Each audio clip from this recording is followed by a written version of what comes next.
तो दोस्तों कई बार क्या होता है कि हम नया पीसी या फिर नया लैपटॉप बाय करके लेके आते हैं, वो 2-4 महीने तो सही चलता है, लेकिन उसके बाद वो स्लो पड़ जाता है, उसकी परफॉर्मेंस उसकी डाउन हो जाती है। तो ये क्यों डाउन होती है, कैसे डाउन होती है, अगर डाउन होती है तो आपको क्या करना है, ये सभी चीजें हम वन बाय वन करके जानेंगे। और मैं आपको ये बताऊंगा कि आपको कौन सी सेटिंग ऑन करनी है और कौन सी सेटिंग आपको ऑफ करनी है, जिससे कि आपको जो पीसी या फिर लैपटॉप है पहले की तरह नया हो सके, ठीक। और आपके पीसी या फिर लैपटॉप की जो परफॉर्मेंस है वो काफी हाई हो सके, ठीक है। दोस्तों बिना किसी देर की चलिए वीडियो को फटाफट शुरू करते हैं। अगर दोस्तों चैनल पर पहली बार है तो चैनल को लाइक और सब्सक्राइब जरूर करना। सबसे पहले जो कमांड है वो कमांड है, आपको अपने सर्च बार में आ जाना है। अब सर्च बार में आने के बाद आपको यहाँ पे सर्च बार में टाइप करना है स्टार्टअप एप्स। और सबसे पहले वाले एप्लीकेशन को आपको यहाँ पे शो हो जाएगा, इसको आपको ओपन करना है, ठीक है। अब ओपन करने के बाद दोस्तों यहाँ पे वो वाले एप्लीकेशन है, जब भी आप अपना पीसी या फिर लैपटॉप ऑन करते हो तो ये बैकग्राउंड में ऑटोमेटिकली ऑन हो जाते हैं, ठीक है। अभी तो मैंने यहाँ पे सारे इसको ऑफ कर रखा है। तो अगर आप अपना पीसी ऑन करके इसको चेक करोगे तो यहाँ पे सारे ये ऑन मिलेंगे, तो अपने अकॉर्डिंग इसको आप ऑफ कर देना।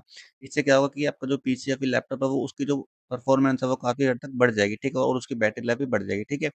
चलिए बढ़ते हैं हम अपने अगली कमांड की तरफ। तो दोस्तों अगली जो कमांड है वो कमांड है हमारी, आपको फिर से अपने सर्च बार में टाइप करना है स्टोरेज सेंस। स्टोरेज सेटिंग मिलेगा या फिर स्टोरेज सेंस मिलेगा, तो आपको स्टोरेज सेटिंग के ऊपर क्लिक करना है। और यहाँ से आपको एक ऑप्शन मिलेगा स्टोरेज सेंस का, इसको आपको यहाँ से ऑन कर देना है। मेरा तो ऑन ही है। अगर आप चेक करोगे तो आपको यहाँ पे ऑफ मिलेगा, ठीक है। अभी दोस्तों ये करता क्या है कि आपकी जो टेम्परेरी फाइल्स है ना उसको ऑटो डिलीट करता है, ठीक है। करता कैसे है, तो आपको यहाँ पे एरो के ऊपर क्लिक करना है। दोस्तों स्टोरेज सेंस के ऊपर क्लिक करने के बाद आपको यहाँ पे एक ऑप्शन मिलेगा स्टोरेज सेंस रन का, तो इसके ऊपर आपको क्लिक करना है। अब यहाँ से इसको आप एवरी डे भी कर सकते हो, एवरी वीक भी कर सकते हो, एवरी मंथ भी कर सकते हो, ठीक है। तो एवरी वीक बेस्ट होता है, तो मैंने यहाँ पे एवरी वीक कर रखा है, तो आप भी यहाँ पे एवरी वीक कर लेना, ठीक है। इससे क्या होगा कि आपकी जो टेम्परेरी फाइल जनरेट होती रहती है सिस्टम में वो ऑटोमेटिकली डिलीट होते रहेंगे, ठीक है। जिससे कि आपका जो पीसी वो फास्ट बना रहेगा, ठीक है।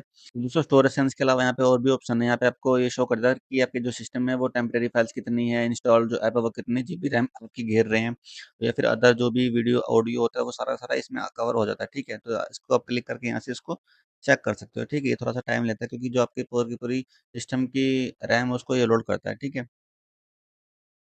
तो आपको नीचे आना है, आपको यहाँ पे एक ऑप्शन और मिलेगा क्लीन रिकमेंडेशन का, इसके ऊपर आपको क्लिक करना है। क्लीन रिकमेंडेशन क्या होता है कि ये कंप्यूटर खुद आपको रिकमेंड कर रहा है कि इन फाइलों को अगर आपका अनयूज्ड है इनको मैं यहाँ से डिलीट कर सकते हो, ठीक है। तो यहाँ से लार्ज फाइल होती है जो भी आपके काम की ना हो तो उसको यहाँ से सेलेक्ट करके यहाँ से डिलीट कर दो, ताकि जो आपका लैपटॉप या फिर पीसी है वो काफी ज्यादा फास्ट बन सके, ठीक है। और आपकी जो बैटरी है वो भी कम कंज्यूम हो सके, ठीक है। तो दोस्तों चलिए बढ़ते हैं हम अपने अगले कमांड की तरफ, ठीक है। तो दोस्तों अगली जो कमांड हमारी वो कमांड हमारी आपको अपने सिस्टम में डालना है सर्च बार में फ्रेगमेंट एंड ऑप्टिमाइज ड्राइवर, जिसके ऊपर आपको क्लिक करना है। क्लिक करेंगे दोस्तों आपको यहाँ पे दो ड्राइव दिखेंगी आपकी, ठीक है, जो भी आपके सिस्टम में इंस्टॉल होंगे, ठीक है। तो अब आपको यहाँ पे क्या करना है, आपको यहाँ पे जो भी आपको क्लीन करवाने है इसको आपको क्लिक करके आपको यहाँ पे ऑप्टिमाइज के ऊपर क्लिक कर देना। तो यहाँ पे आपका जो प्रोसेस है वो देखिए यहाँ पे चालू हो जाएगा। तो आपके जो ड्राइव जितने भी अनटेम्परेरी फाइल है जो कि यूज नहीं होती वो यहाँ से उसको ऑप्टिमाइज करके ट्रैश में डाल देगा, ठीक है दोस्तों। और उसको आपको वहाँ ट्रैश में जाकर डिलीट कर सकते हो, ठीक है, जिससे कि आपका जो पीसी है वो फास्ट बनेगा और आपकी जो बैटरी है वो भी कम यूज होगी, ठीक है। चलिए बढ़ते हैं हम अपने अगले कमांड की तरफ। तो इन दोनों को आपको एक-एक करके ऐसा कर लेना है, ठीक है, जिससे कि आपका जो पीसी वो मोर देन फास्ट बन जाएगा बिफोर जब आप उसको यूज़ कर दें, ठीक है। चलिए बढ़ते हैं हम अपने अगले कमांड की तरफ, ठीक है दोस्तों। जो कमांड हमारी वो कमांड है हमारी विंडो को अपडेट से लेकर। तो दोस्तों कई बार क्या होता है कि आपको सबसे पहले तो आपको यहाँ पे सर्च बार में डालना है अपडेट्स, तो आपको चेक फॉर अपडेट के ऊपर क्लिक कर देना है। अब दोस्तों कई बार क्या होता है कि आपको जो सिस्टम है वो आपको खुद रिकमेंड करता है कि आपका जो सिस्टम है उसके लिए कौन सी विंडो या फिर कौन सा वर्जन बेस्ट है जो आपकी सिस्टम को अच्छे से रन कर सके। तो इसको डाउनलोड करने के लिए आपको अपने सिस्टम में नेट चाहिए होता है, जो कि 4 जीबी हो सकता है, 5 जीबी हो सकता है। तो नेट को बचाने के लिए आप इसको कई बार अपने सिस्टम में डाउनलोड नहीं करते हो, ठीक है। नेट तो जो भी सिस्टम आपको वर्जन शो करे तो उसको आपको सिस्टम में इंस्टॉल कर लेना है। इससे क्या होता है कि जो भी नए ड्राइवर्स होते हैं तो आपके सिस्टम को वो काफ़ी बूस्ट करते हैं, ठीक है, उसको चलने में हेल्प करते हैं, ठीक है। तो ये आपको करना बहुत ज़रूरी है कि जो भी आपके सिस्टम में अपडेटेड वर्ज़न शो करे तो उसको आपको डाउनलोड एंड यहाँ से इंस्टॉल कर लेना है, ठीक है। अब जो मेरे सिस्टम में यहाँ पे डाउनलोड एंड इंस्टॉल का ऑप्शन दिखा रहा है तो मैं इसको शाम को डाउनलोड करूँगा, ठीक है। अभी मैंने इस वर्ज़न को डाउनलोड नहीं किया क्योंकि आपको दिखाना था कि ये ऑप्शन कहाँ पे होता है, ठीक है दोस्तों। आई होप दोस्तों ये आपको कमांड समझ में आया होगी। चलिए बढ़ते हैं हम अपने अगले कमांड की तरफ। तो दोस्तों अगली जो कमांड है हमारी वो कमांड है हमारी, आपको अपने सिस्टम में यहाँ पे सर्च बार में डालना है डिस्क क्लीनअप, तो इसको यहाँ से ओपन कर लेना है। ओपन करेंगे दोस्तों आपको यहाँ पे अपनी ड्राइव चूज़ कर लेना है, एक-एक करके वन बाय वन एक-एक चूज़ कर लेनी है और आपको यहाँ से ओके कर देना है। अब ये क्या क्या करेगा कि आपकी जो सिस्टम में जितने भी फाइल्स होंगे उसको ऑप्टिमाइज़ करके उसको डिलीट करने का काम करेगा, ठीक है। अब जैसे ही डिलीट हो जाएँगे तो वो सारी फाइल कहाँ पे जाएँगी, रिसाइकल बिन में। अब जो रिसाइकल बिन में जाएगा तो ये रिसाइकल बिन में आप उसको एक बार में डिलीट कर सकते हो, ठीक है। तो यहाँ से आपको ओके ओके कर देना है, तो आपका जो सिस्टम है वो यहाँ पे आपको प्रोसेसिंग शुरू कर देगा। अब ये बोल रहा है कि I want to show to permanent delete this file, तो आपको यहाँ पे येस कर देना है, ठीक है। तो मैं एक बार चेक कर लेता हूँ। तो आपको यहाँ पे ओके करके और इसको यहाँ पे डिलीट फाइल कर देना। तो आप सिस्टम कोई भी अगर ऐसी फाइल होगी जो कि ट्रैश में आ गई होगी, तो ये आप उसको रिजेक्ट करके यहाँ से डिलीट कर देगा, ठीक है। अब आपको सेम दूसरे ड्राइव के साथ भी करना है। आपको सेम सर्च बार में टाइप करना है डिस्क क्लीनअप।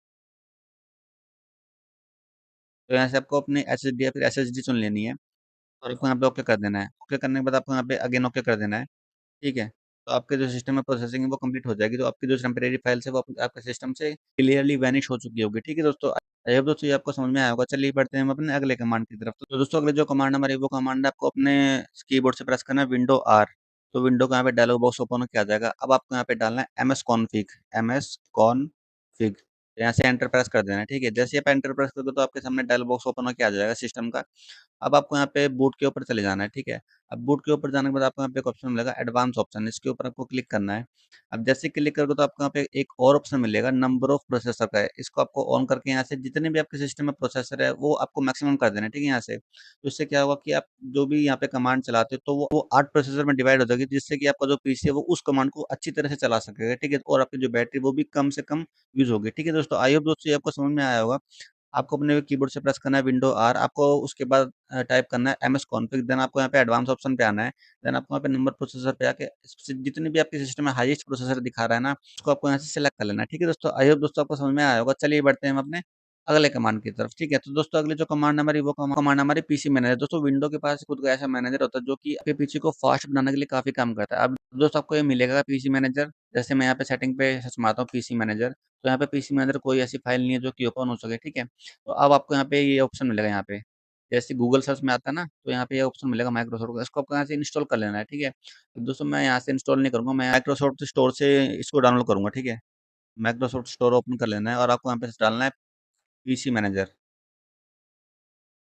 यहाँ पे ऊपर यहाँ पे ये फाइल आ जाएगी, ठीक है। माइक्रोसॉफ्ट पीसी मैनेजर, इसको आपको ओपन कर लेना है। ओपन करने के बाद अब आपको यहाँ पे गेट के ऊपर क्लिक कर देना है। तो आपके सिस्टम में ये इंस्टॉल होने लग जाएगा, ठीक है। एक बार इंस्टॉल होने देते हैं फिर आपको बताऊंगा कि इसका फायदा क्या है, ठीक है। ओपन करने के बाद दोस्तों यहाँ पे आपको स्टार्ट के ऊपर क्लिक कर देना है, ठीक है। स्टार्ट के ऊपर क्लिक करने के बाद कुछ इस प्रकार का इंटरफेस आपको देखने को मिलेगा, ठीक है। अब दोस्तों यहाँ पे काफ़ी सारी चीज़ें जो आपको समझनी बहुत ज़रूरी है, ठीक है।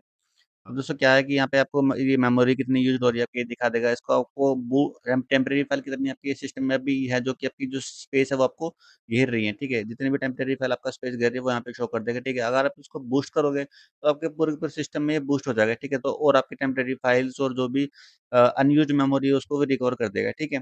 तो इसके बाद और भी काफ़ी सारे ऑप्शन है। जैसे मैं बूस्ट करूँगा यहाँ पे देखिए आप, तो ये पूरे के पूरे सिस्टम को बूस्ट कर देगा, ठीक है। बूस्ट करने के बाद आपका जो सिस्टम का हेल्थ चेक है वो काफ़ी अच्छा हो जाएगा, ठीक है। जिससे कि आपकी जो बैटरी है और जो परफॉर्मेंस है वो काफ़ी अच्छी तरीके से आपको देखने को मिलेगी। और यहाँ पे काफ़ी सारे और ऑप्शन है, जैसे आपका जो सिस्टम का हेल्थ है वो चेक कर सकते हो, प्रोसेस चेक कर सकते हो, आपका जो सिस्टम है कितना अच्छे से प्रोसेस कर रहा है, कौन-कौन से एप्लीकेशन अभी रन कर रही हैं, ठीक है। तो ये सब चीज़ें आप यहाँ पे देख सकते हो। अगर साथ-साथ आप ये भी चाहते हो कि मेरा जो सिस्टम है मुझे डीप क्लीन करना है, तो यहाँ से आप डीप क्लीन भी कर सकते हो, ठीक है। तो कितनी ये फाइल अभी स्कैनिंग करके आपको दिखा देगा और डायरेक्ट यहाँ से आप डिलीट कर सकते हो, ठीक है। इसमें दोस्तों इसमें काफ़ी सारे ऑप्शन हैं, जो प्रोटेक्शन है, स्टोरेज है, एप्लीकेशन है जो कि अनयूज्ड एप्लीकेशन है, कितनी प्रोसेस में है, कितनी स्टार्टअप ऐप में है, ठीक है। तो ये आपको एक बार देख लेना है कि जो भी सिस्टम अगर आप ऑन करें तो कौन-कौन सी एप्लीकेशन जो ऑटो स्टार्ट हो जाती है, जो मैं चाहता हूँ कि मेरी एप्लीकेशन है कैनवा या फिर विंडोज़ सिक्योरिटी नोटिफ़िकेशन, ये मेरी हमेशा ऑन रहे, ठीक है। तो मैंने यहाँ पे इसको ऑन कर रखा है, ठीक है। तो ये सब चीज़ें आप देख लेना। मेन तो ऑप्शन दोस्तों यहीं पे यही है कि अगर आपको अपने सिस्टम को बूस्ट करना है तो आपको इस एप्लीकेशन का यूज़ करना पड़ेगा, ठीक है। तो आई होप दोस्तों आपको समझ में आया होगा। चलिए बढ़ते हैं अपने अगले कमांड की तरफ। तो दोस्तों अगली जो कमांड है हमारी वो कमांड है हमारी लैपटॉप वालों के लिए। अब दोस्तों ये कमांड मैं लैपटॉप वालों के लिए क्यों बोल रहा हूँ, तो आपको अपने सेटिंग में सर्च मारना है पावर प्लान। तो यहाँ पे चूज़ ए पावर प्लान आ जाएगा, इसको आपको ओपन कर लेना है। ओपन करने के बाद दोस्तों आपको यहाँ पे चेंज प्लान सेटिंग के ऊपर क्लिक करना है।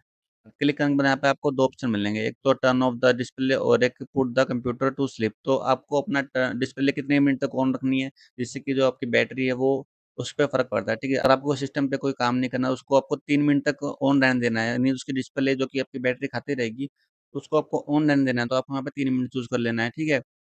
तो दूसरा जो ऑप्शन है दोस्तों ये वो ऑप्शन है कि put the computer to sleep. तो अगर आप अपने सिस्टम में काम नहीं कर रहे हो और आप चाहते हो कि जो मेरा जब मैं काम ना करूँ, जब मैं 1 मिनट तक कीबोर्ड पे काम ना करूँ, तो मेरा जो सिस्टम है वो स्लीप मोड में चला जाए। तो यहाँ पे वो टाइम सेट कर सकते हो, जो भी आपका जो मैंने यहाँ पे 2 मिनट सेट कर दिया कि मैं जो सिस्टम पे अगर 2 मिनट काम ना करूँ तो मेरी जो डिस्प्ले है वो यहाँ पे ऑफ हो जाए, ठीक है। यानी स्लीप मोड में जो मेरा पीसी है वो चला जाए। तो ये आपको यहाँ पे सेट कर लें, जिससे कि आपको जो बैटरी है और जो परफॉर्मेंस है वो उस दोनों पे इम्पैक्ट पड़ता है, ठीक है दोस्तों। आई होप दोस्तों आपको समझ में आया होगा। ये सेटिंग ओनली लैपटॉप वालों के लिए थी, ठीक है? तो चलिए बढ़ते हैं हम अपने अगले कमांड की तरफ। तो दोस्तों अगली जो कमांड है हमारी, वो कमांड है हमारी, आपको अपने कीबोर्ड से प्रेस करना है विंडो आर, ठीक है? और आपको यहाँ पे डालना है प्रीफेच, PREFETCH, और आपको एंटर करके इसको ओपन कर लेना है। अब दोस्तों ये वो फाइल है जो कि टेम्परेरी फाइल्स में नहीं आती है। अगर आप कोई वेबसाइट ओपन करते हो या फिर कोई लंबे टाइम तक कोई सॉफ्टवेयर यूज़ करते हो, तो उसके थ्रू जो आई हुई फाइल्स हैं, ये वो फाइल, इन फाइलों का सिस्टम में कोई काम नहीं होता, तो आपको कंट्रोल ए से सिलेक्ट करके इनको आपको अपने सिस्टम से डिलीट कर देना है, ठीक है? जैसे डिलीट करोगे तो ये सिस्टम से फाइल रिसाइकल बिन में चली जाएंगी, तो जिससे जो आपका जो पीसी है वो काफ़ी ज़्यादा फास्ट रन करने लगेगा, ठीक है दोस्तों? आई होप दोस्तों ये आपको समझ में आया होगा। तो दोस्तों ये सारी सेटिंग आपको अपने सिस्टम में कर लेनी है, अगर आपको अपना सिस्टम फास्ट और अपनी जो बैटरी है उसको बचाना है। तो दोस्तों आशा करता हूँ आपको आज की वीडियो अच्छी लगी होगी। ऐसी और इंटरेस्टिंग